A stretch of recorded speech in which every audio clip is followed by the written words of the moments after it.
যে prostate operation করলাম, সরাসরি না কেটে এন্ডোস্কোপিক মেশিনের মাধ্যমে যে অপারেশনটা করা হয়, এলিক্স ইভাকুয়েটর। এটাতে আমরা প্রস্রাবের যে চিপসগুলো কেটে যেগুলো আনলাম, সেগুলো এলিক্স ইভাকুয়েটরের মাধ্যমে নেগেটিভ সাকশন দিয়ে আমরা বের করে নিয়ে আসি। প্রোস্টেটের চিপসগুলো দিলাম এখানে,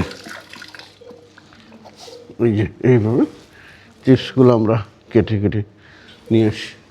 ব্লিডিং, একটি ব্লিডিং আছে কিনা, ইরিগেশন দেওয়ার পরে আলহামদুলিল্লাহ একেবারে ক্লিয়ার, মনে হচ্ছে যে ফ্রেশ ওয়াটার আসতেছে, অর্থাৎ কোনো ব্লিডিং নাই। দর্শক, আপনারা যা দেখছেন, একটা প্রোস্টেট অপারেশন করছি। বয়স সাধারণত 40-এর পর থেকে মানুষের প্রোস্টেট গ্ল্যান্ডটা আস্তে আস্তে বাড়তে থাকে। একটা সময় এসে প্রোস্টেটটা অবস্ট্রাকশন তৈরি করে, তখনই অপারেশন প্রয়োজন হয়। প্রোস্টেট বড় হইলেই অপারেশন করতে হবে তা না, যদি তার অবস্ট্রাকটিভ ফিচার না থাকে। ওনার অবস্ট্রাকটিভ ফিচার এসেছিল, কয়েকবার প্রস্রাব বন্ধ হয়ে গেছে, ক্যাথেটার দিয়ে উনি চলতেছে। পরীক্ষা নিরীক্ষা করে দেখা গেল যে প্রোস্টেট বেশ বড়, সাথে ব্লাডার নেকটা বেশ হাই ছিল, এবং প্রোস্টেটটা বড় থাকার জন্য ওনার যে আউটলেট অবস্ট্রাকশন ছিল, এই অবস্ট্রাকশনে ব্লাডারের মধ্যে অনেক ধরনের চেঞ্জ হয়ে গেছে। এই যে এটাকে ট্রাবিকুলেশন বলে। হ্যাঁ, আচ্ছা, এই প্রোস্টেট অপারেশন এই মুহূর্তে করছি, সেটা হলো ভৈরবের সবচেয়ে অত্যাধুনিক হাসপাতাল, যেটা ইসরাত জাহান হাসপাতালে। ইসরাত জাহান হাসপাতালে আমি প্রতি মঙ্গলবার বসি এবং ইউরোলজির অপারেশনগুলো করে থাকি। এটা একটা আধুনিক হসপিটাল, পরিবেশ মানসম্মত পরিবেশ, এবং রোগীদের জন্য পরিষ্কার পরিচ্ছন্ন, এই জন্য ইনফেকশনের চান্সও কম।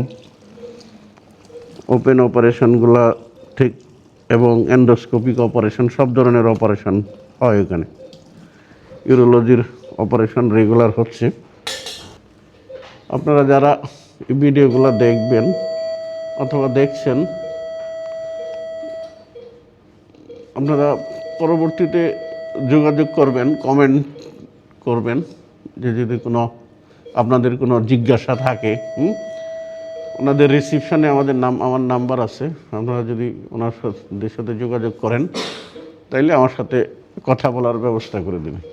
এই যে আমরা প্রোস্টেট অপারেশন করছি, প্রোস্টেট অপারেশনের আমরা প্রথমত কাটি, এরপরে আবার অনেক রক্তকরণ হয়। রক্তকরণগুলো আস্তে আস্তে আমরা বন্ধ করে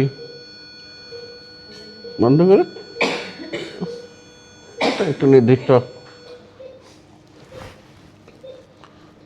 যদি রোগী আমরা অপারেশন এতটুকুই কাটি, যতটুকু কাটলে যে রোগীর প্রস্রাবের জন্য সুবিধা হয়, আর অর্থাৎ সে মনে করি যে স্বাচ্ছন্দ্যে প্রস্রাব করতে পারবে, ততটুকুই কাটি। এখানে আমরা কিছুদিনের ভিতরেই আমরা ইউরোলজির এন্ডোস্কোপিক অপারেশনগুলো, যেমন পিসিএনএল, কিডনি পাথরের যে না কেটে অপারেশন করতে, সেটাও আমরা ইনশাল্লাহ শুরু করে দেব। অপারেশনের পরে আমরা সাধারণত এটা দেখি যে কোনো ব্লিডিং, একটি ব্লিডিং আছে কিনা, ইরিগেশন দেওয়ার পরে আলহামদুলিল্লাহ একেবারে ক্লিয়ার, মনে হচ্ছে যে ফ্রেশ ওয়াটার আসতেছে, অর্থাৎ কোনো ব্লিডিং নাই। আলহামদুলিল্লাহ ভৈরব ইসরাত জাহান হাসপাতালে ইউরোলজির অপারেশনগুলো রেগুলারই হবে ইনশাল্লাহ। আজকেই প্রথম যে প্রোস্টেট অপারেশন করলাম, সরাসরি না কেটে এন্ডোস্কোপিক মেশিনের মাধ্যমে যে অপারেশনটা করা হয় সেটা করলাম। এই যে আমরা কেটে যে প্রোস্টেটের চিপসগুলো বের করলাম, এটি তার অবস্ট্রাকশনের মেইন কারণ ছিল। এগুলা আমরা এখন এর কিছু অংশ হিস্টোপ্যাথোলজির জন্য পাঠাবো। অপারেশনটা সাকসেসফুলি হয়েছে। আপনারা যারা এই ভিডিও দেখবেন অথবা করেন, যে কোনো ইউরোলজির পরামর্শের জন্য ইসরাত জাহান হাসপাতালে যোগাযোগ করবেন। আমি ডাক্তার মোহাম্মদ এরশাদ হাসান সোহেল, ইউরোলজি বিভাগ, বাংলাদেশ মেডিকেল বিশ্ববিদ্যালয়, সহকারী প্রক্টর, বাংলাদেশ মেডিকেল বিশ্ববিদ্যালয়। ধন্যবাদ সবাইকে। আসসালামু আলাইকুম।